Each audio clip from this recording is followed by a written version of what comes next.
to ask your questions, and we will try to answer them. And actually, we will try to provide practical solutions, make practical suggestions of things you can actually do today, immediately, things you can do which will actually change your life and improve your life tremendously, which anyone can do for their real spiritual benefit. So first of all, though, we're going to have a little kirtan. You can join in. We'll glorify Lord Chaitanya first. If you know that prayer, then you can also join in. Then we'll chant Hare Krishna. Everyone should join in then. Oh, here comes our harmonium player. Without harmonium. No harmonium? Unknown. Okay. Well, we could suggest he could just hum like a harmonium, but we won't embarrass him.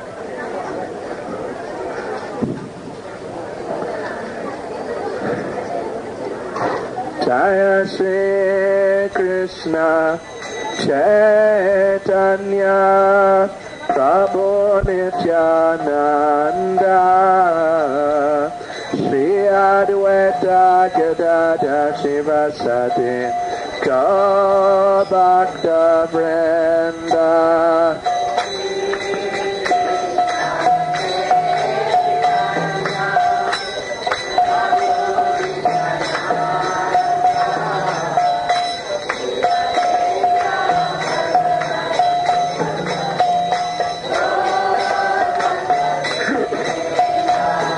Jaya Shri Krishna Chaitanya Prabhu Nityananda Shri Advaita Gadadhar Shivasati Gaur Bhakta Vrinda.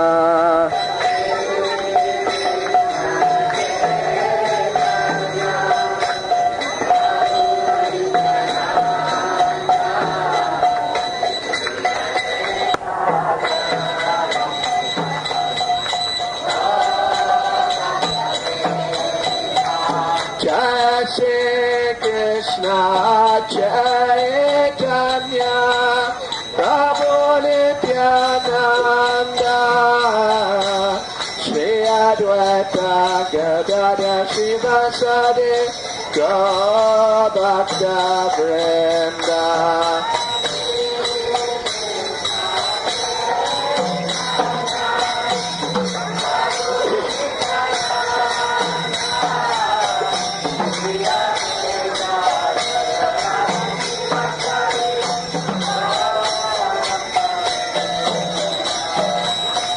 Hare Krishna, Krishna Krishna, Hare Hare, Hare Rama, Rama Rama, Hare Hare.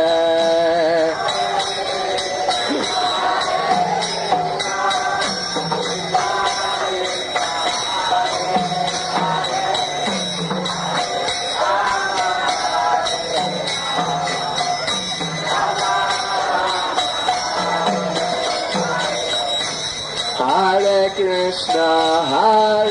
Krishna, Krishna Krishna, Hare Hare, Hare Rama, Rama Rama, Hare Hare.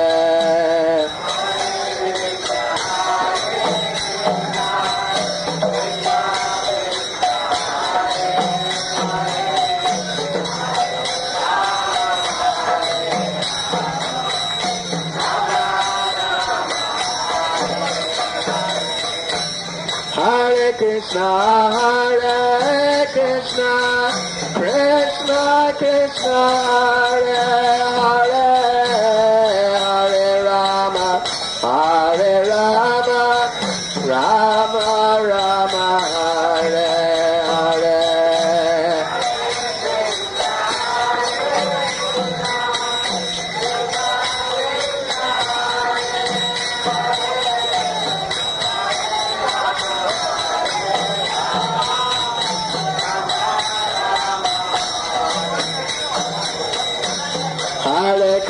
Krishna, Hare Krishna, Krishna Krishna, Hare Hare, Hare Rama,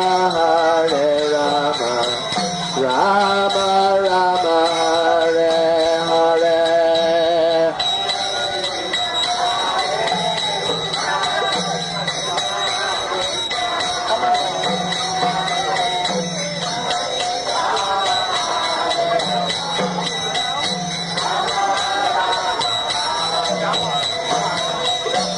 Hare Krishna, Krishna Krishna, Hare Hare, Hare Rama, Rama Rama, Hare Hare.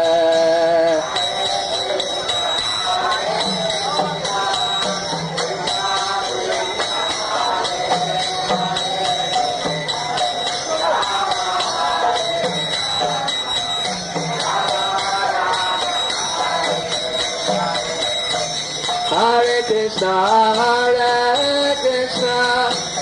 Krishna Krishna, Hare Hare, Hare Rama,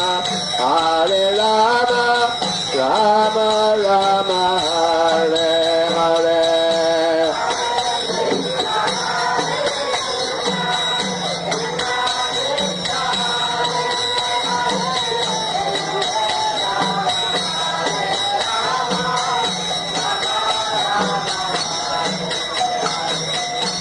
Hare Krishna, Krishna Krishna, Hare Hare, Hare Rama, Rama Rama, Hare Hare.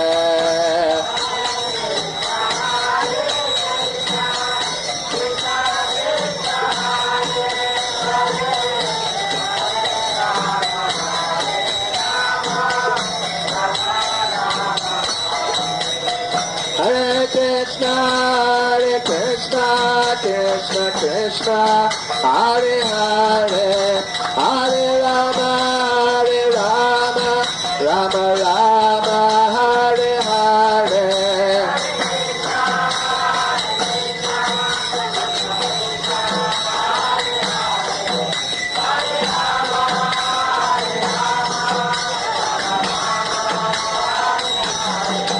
Hare Krishna, Krishna Krishna, Hare Hare, Hare Rama, Rama Rama, Hare Hare.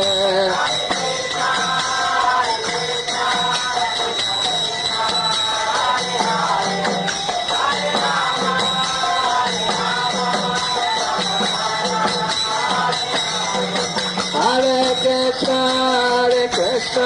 Krishna, Krishna, Hare Hare, Hare Rama, Rama Rama, Hare Hare.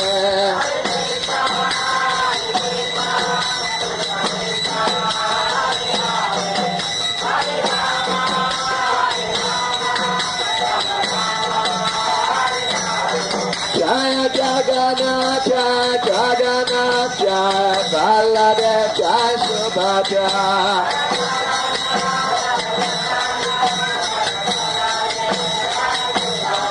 Jaya Jagannath, Jaya Baladev, Jaya Subhadra.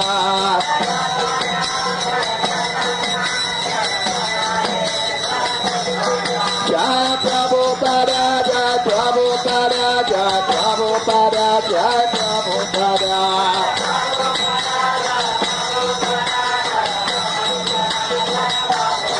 Jai Prabhupada, Jai Prabhupada, Jai Prabhupada, Jai Prabhupada.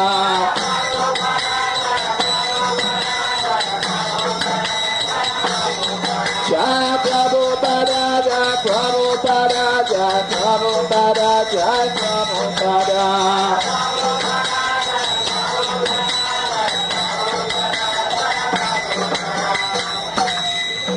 Jai Vishnu Bharat, Balaram, Subhadri Raj, Charas, Taras, Shishmadas, Divine Grace, A.C. Bhaktivedanta Swami Srila Prabhupada ki, ISKCON Svandracharya Srila Prabhupada ki, Sri Sri Nitai Gaura Hare ki, Sri Jagannath Baladev Subhadra Devi ki, Sri Jagannath Ratha Yatra Festival ki, Gaur Premanande. All glorious to the Samal devotees. All glorious to the Samal devotees. All glorious to the Samal devotees. All glories to Sri Guru and Sri Gauranga. All glories to Srila Prabhupada.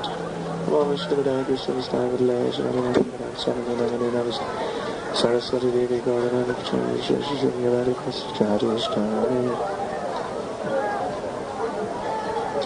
So now, where are those question sheets? Are they circulated? Oh, they are. Okay. Hare Krishna. Hare Krishna. Krishna Krishna. Hare Hare. Hare Rama. Hare Rama. Rama Rama. Hare Hare. So again, welcome to our Jagannath Ratha Yatra Mahotsava, wonderful festival of the chariot, festival of the chariot of Lord Krishna as Lord Jagannath. Thank you very much for coming. Hope you are enjoying the festival as much as I am. I hope you got enough sweets earlier. Hope we didn't hit you on the head too often with them. Anyway, that's all part of the fun. Yes, so this is our second Ratha Yatra festival in Johannesburg in Lenasia, and it is already exceeding the first one we had, which was 2 years ago.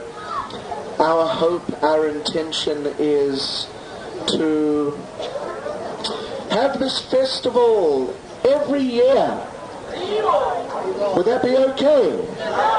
You sure?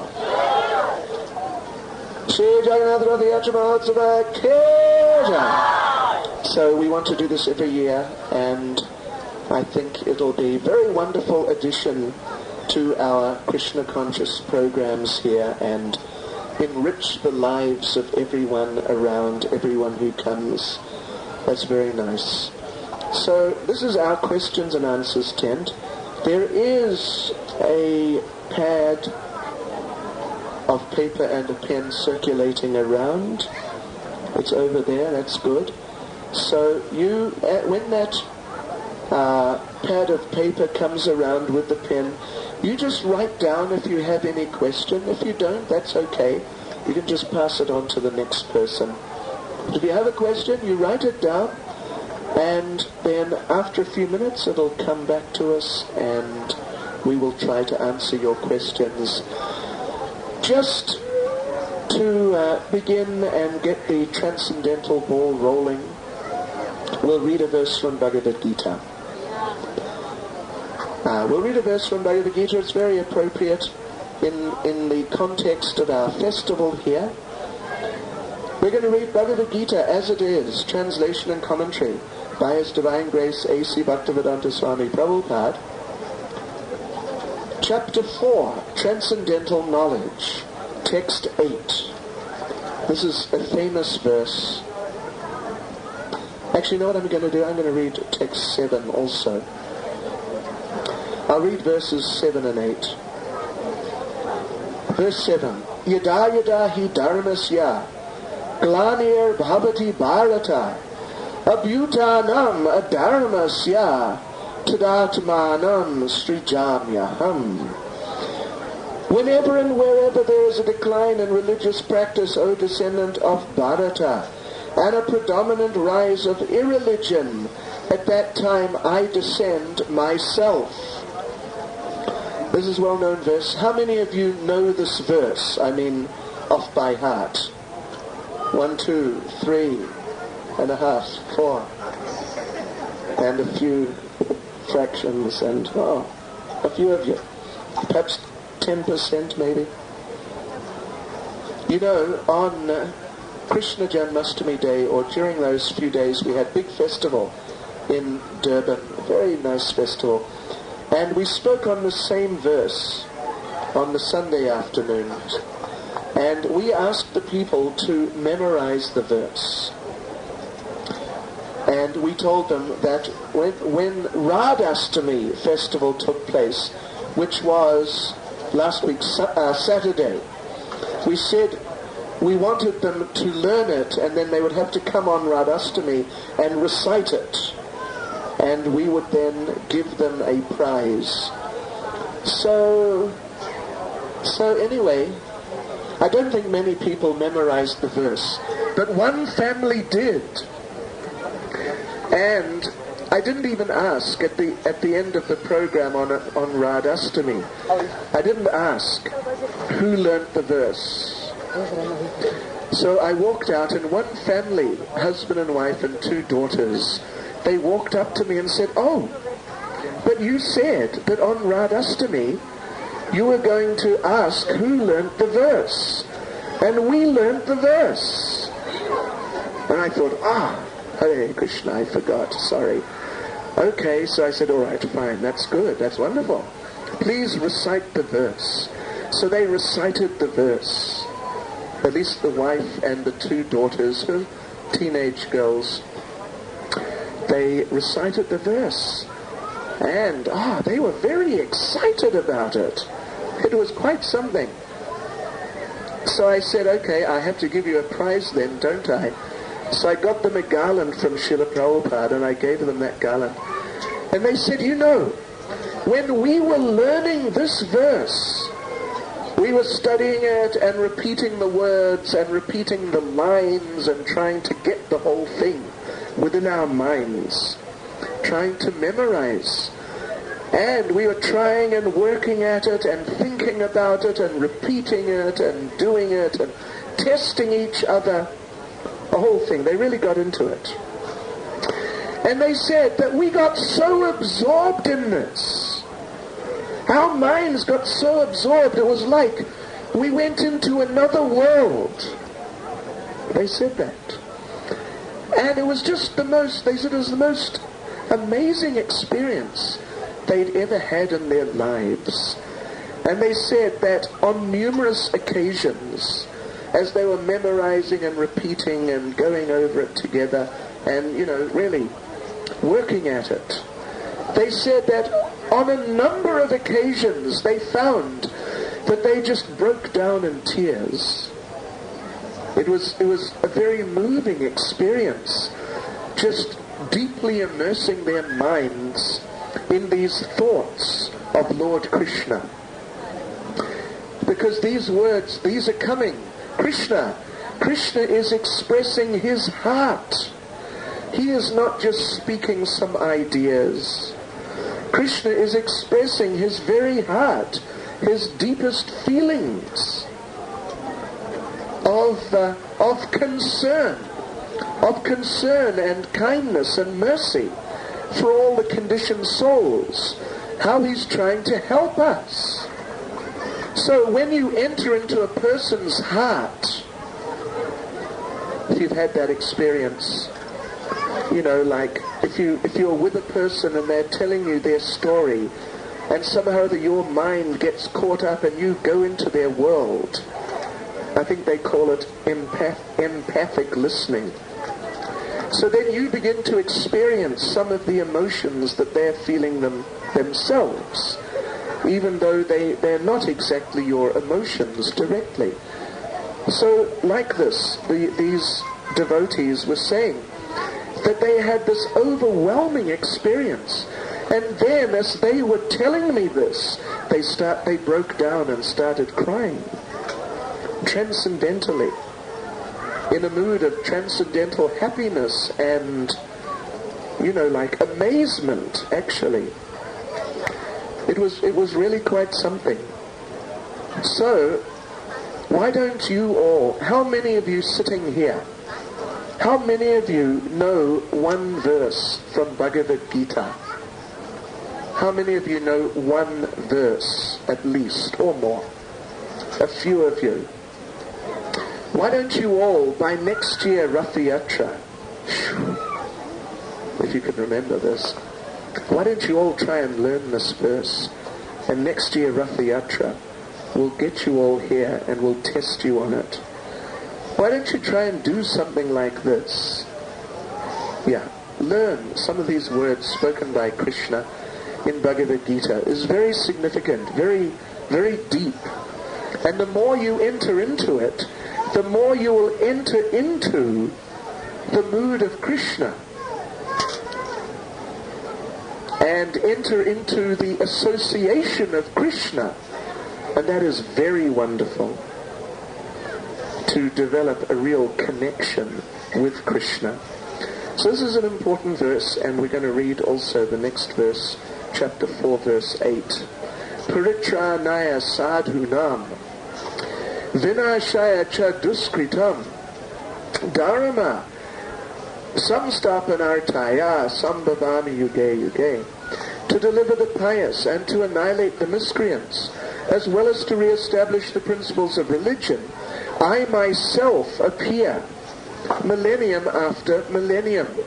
So here in these two verses, Lord Krishna is explaining a very important point, how he appears, under what conditions, and in what circumstances he appears within this world. This world is a rather God-forsaken place in many respects. People have to work very hard. People have to work very hard just to exist. And then there are many problems. There are many serious problems. There's so much crime. I know here in Lenasia there is a lot of crime. I know a number of people, personally I know a number of people who have been hijacked at gunpoint and just got away with their lives. Number of people, just in Lenasia, what to speak of other places. This is the material world. It's a very dangerous place. And even if you are successful, so to speak, and you become wealthy in business and you have a nice family and you get a nice house, like here in Extension 5, we all know this is a nice area of Lenasia. So maybe you get a nice house here and friends and so on and so forth. So even if you never have any trouble and you're relatively successful, but still, eventually you will die, isn't it? Sooner or later you'll die. And when you die, then everything that you have is taken away. And that means that your whole life has been a failure. So one way or another, this is the material world. And Lord Krishna does not encourage us to really work very hard to make some permanent situation here, to become deeply involved in day-to-day life in this materialistic world. Krishna does not encourage that. That does not mean, of course, that Krishna is suggesting something on the other extreme, that you should simply live under a tree with no clothes and no food, something like that, very extreme on the other end of the scale. But Krishna would like us to lead a simple life. Srila Prabhupada would say, simple living and high thinking. Thinking about Krishna, thinking how to serve Krishna, and actually serving Krishna. And for ourselves, just to maintain ourselves in some moderate way, some reasonable way, not an extravagant way, not like that, but actually focus our lives on Him, on Krishna. This is Krishna consciousness, and this is intelligent. In this way you really create a bright future, an eternal future. So to help us, Krishna appears, to help us. Yes, to remind us. Otherwise we would forget. And we would just become totally absorbed in day-to-day existence and everything in our lives would not really be very worthwhile, and then we would die. And then we would die. And then it would all just simply be wasted. So Krishna appears in order to help us. He appears in different ways. Like here in these two verses, Krishna is explaining how he appears in such a form that everyone can see him. He walks around as he did 5,000 years ago. He was a prince in Dwaraka. Everyone could see him every day. Whoever they were, they could see him and speak to him. So sometimes Krishna appears like that. But Krishna, of course, Krishna is not present like that right now. But still, Krishna is present in order to help us. Krishna, being very merciful, Krishna appears, and Krishna is present today, literally present today amongst us here at the Mahatma Gandhi Hall. Krishna is here, not exactly in that type of form, walking and talking and moving around, mixing with the people, but he is here. He is here in a number of different forms. And if we can learn to appreciate Krishna's presence in those forms, as he is present today, right here and right now, then our lives, we can be benefited no less than when Krishna was present, walking around, moving around, talking to everyone, mixing with everyone directly, as he was 5,000 years ago when he spoke Bhagavad Gita and so on, when he was living in Vrindavan, living in Dwaraka. Actually, we can gain no less, if we cultivate an appreciation, an understanding of how Krishna is personally manifesting now, no less benefit than when he was here 5,000 years ago, personally, you could say. So this is very important. This is very important, and because some people say to us that, oh, life is difficult, and oh, we wish God would appear, and he should appear, because he says that when things are very bad, then he appears, and things are very bad, so he should appear. People often come to us and speak like that. In other words, if Krishna walked in here today in such a form in which he would speak to all of us and move amongst all of us, then some people are thinking that then we could benefit. But now when Krishna is not exactly walking amongst us here at Mahatma Gandhi Hall, then some people think that we cannot benefit like that, and we are just stuck, and we must wait until Krishna does actually appear in that, you could say, perhaps more easily perceivable way than these other ways.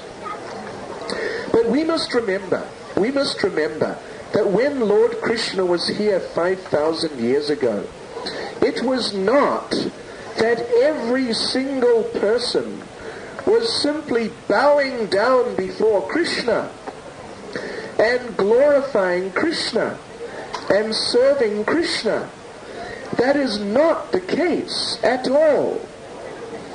For example, here, of course, here we have Bhagavad Gita. You're all familiar with Bhagavad Gita, at least a little bit, I imagine. So you know here in Bhagavad Gita, Krishna is speaking on a battlefield, on the verge of a battle. And on the other side, there's a lot of soldiers, and they all know that Krishna is on the other side. They all know. On that battlefield, how many soldiers were there? More than 600 million. That's a lot. So, approximately half, or actually a little more than half, were on the side which was opposing Krishna. And they all knew that they were opposing. Even though Krishna himself, they could all see him. They could all speak with him. They could all hear whatever explanations he might have about life and what we should do and what we shouldn't do. They all had that facility. But still, they chose to fight against Krishna. So that's a very, very important point, actually. That it is not really so much a matter of whether Krishna is personally present in that sense, as I am personally present here and I'm speaking to you all, as if Krishna could come up and sit here and now take over and speak to you all, as if this is just going to be the solution.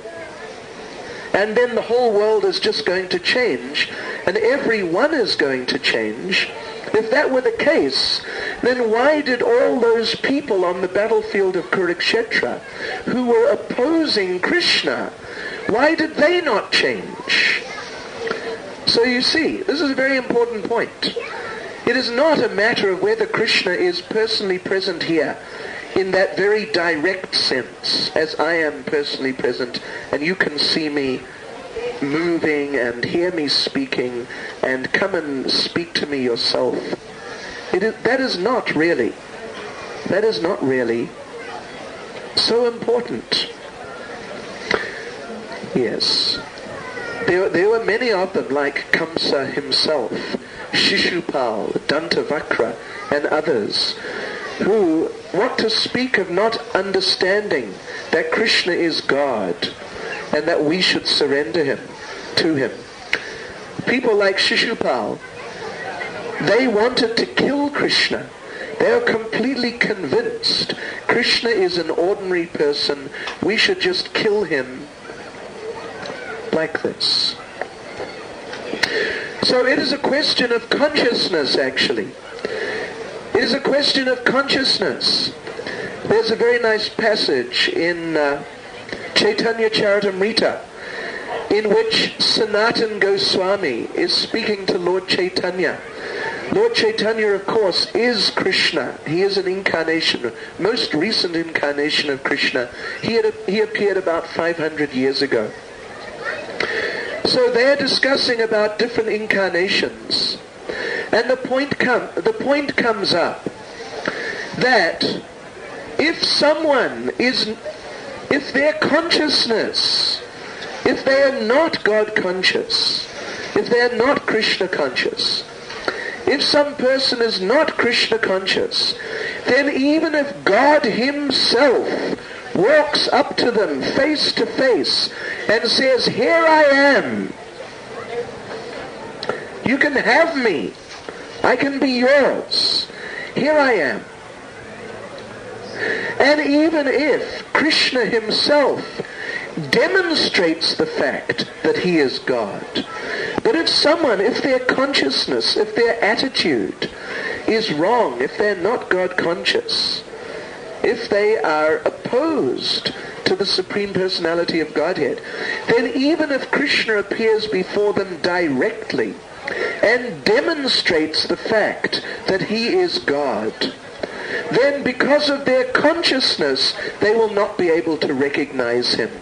And we've already given this example of when Krishna was here. Because when Krishna was here, he did so many amazing things. And he was famous for doing amazing things. But still, so many people didn't recognize him. Like, for example, Duryodhana. If you have heard of Duryodhana, he was actually the leader of the other army on the other side. The chief opponent of Krishna, you could say. So one time Lord Krishna came to, just before the battle of Kurukshetra, to make a last attempt to negotiate for peace, to avoid the battle. Lord Krishna came to meet with Duryodhana. So he came And Duryodhana, he was determined, no, we want to fight. We want to fight to keep the kingdom. They had stolen the kingdom from Krishna's devotees, the Pandavas. So Duryodhana was determined, but Krishna came to negotiate. Let us somehow make peace. So Duryodhana thought, I'm not interested in this. Let me arrest Krishna. I'll lock him up. So he sent some soldiers to arrest Krishna. Krishna displayed his universal form, just as in the 11th chapter of Bhagavad Gita, if you're a little familiar with that, Krishna displays the Vishvarup or Virat Rup, that form by which he pervades the whole universe. Very dramatic, very amazing form. How God is everywhere. So Krishna displayed that form, and again, if you're familiar with Bhagavad Gita, you would know that when Arjuna saw that form in Bhagavad Gita, it was too much for him. He became devastated. It was just too much for his mind to absorb. Such a dramatic sight. And he practically fainted. So those soldiers came to arrest Lord Krishna. Krishna suddenly displayed the universal form. And those soldiers saw it. And they just ran. They panicked, just like Arjuna. Even more than Arjuna. They just ran. And Duryodhana saw it. Duryodhana was looking at this universal form, this astonishing form of Krishna's. And everyone around him was saying, look at that! That is incredible! He must be God! They were all, at least a number of his associates, they were thinking and saying that if Krishna can do this, he must be God. We should not oppose him.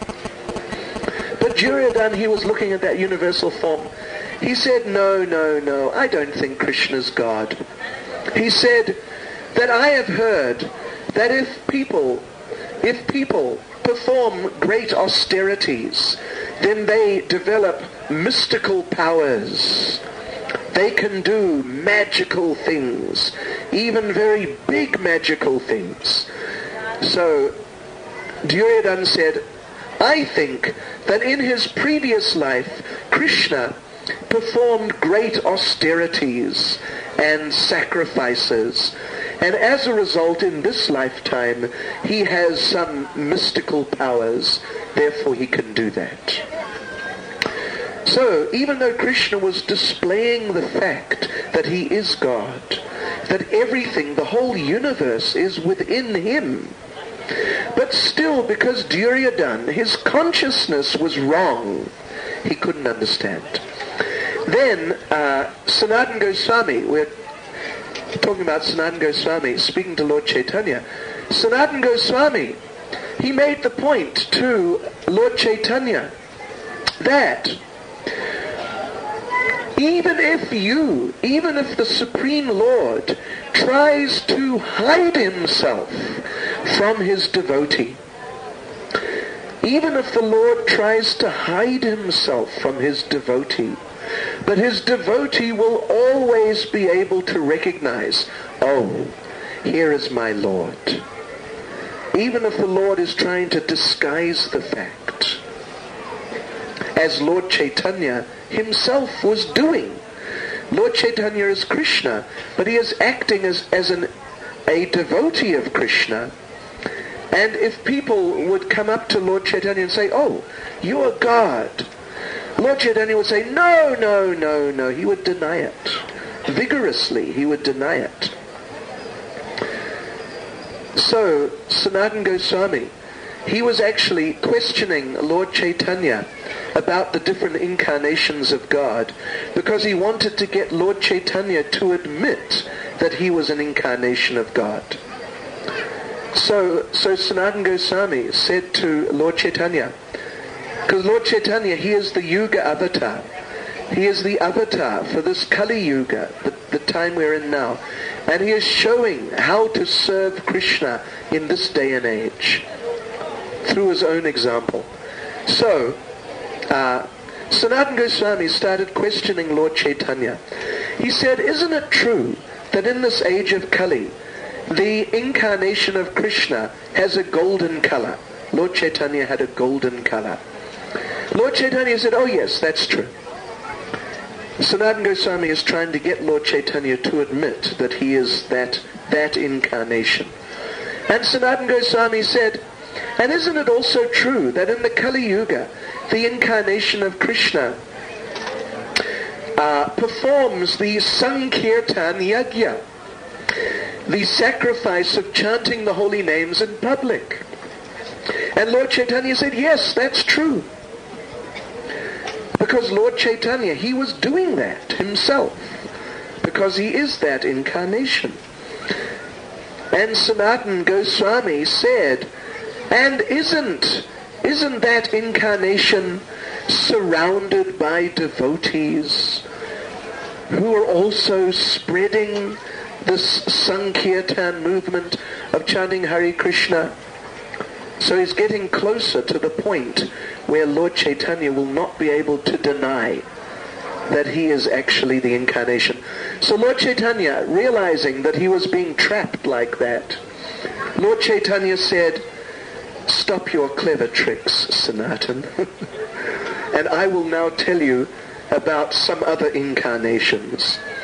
So in the science of argument, this is called the ploy of changing the subject. If all else fails, change the subject. So Lord Chaitanya, he was getting trapped. He was going to have to admit that he is actually God. So like this, even if the Supreme Personality of Godhead is trying to hide the fact that he is God, but his devotees will recognize him. And even if the Supreme Personality of Godhead is openly displaying the fact that he is God, but if someone has the wrong attitude, the wrong consciousness, they will not be able to recognize. So therefore it is not just a matter of whether Krishna appears here today and starts walking around, meeting us all, shaking our hands, and asking us how we're doing in our devotional service to him, and things like that. This is not really the important point. It's a question of consciousness. And the fact is, as we mentioned, that Krishna is present today. He is present in a number of forms today here at Mahatma Gandhi Hall. He is present in the form of his deities, the Jagannath deities. I'm not sure exactly where they are right now. In one of the tents. Okay. We have a special temple tent where the Jagannath deities are. You can go and have darshan. And when you do, don't just think that, oh yes, here we have some statues just to remind us or something. But understand that the Supreme Personality of Godhead is personally here. And if I can recognize him, and if I can serve him in this form, then it will benefit me. And my dormant God consciousness, which is locked up within my heart, it'll become unlocked. It'll start coming out. And I'll start to actually become God conscious. Then Krishna is present also in another form. Sorry? Me. Okay. Sorry? He's here, is he? Okay, I'll conclude in a second because I have to go to the main stage, I'm afraid. So Krishna is also present in the form of his holy name. Kali Kali Nama Rupe Krishna Avatar. That in this Kali Yuga, Krishna is particularly manifest in the form of his name. The deity is generally in the temple. Today, just one day a year really, the deity has come out in public. But the holy name is always available 24 hours a day, 365 days a year. So you can associate with the Lord in the form of his holy name. And if you can just accept that Krishna, who is absolute, Absolute means that there's no difference between his inside and outside. There's no difference between him and his name. There's no difference between him and his form. There's no difference between him and his qualities. All these things are one absolute entity.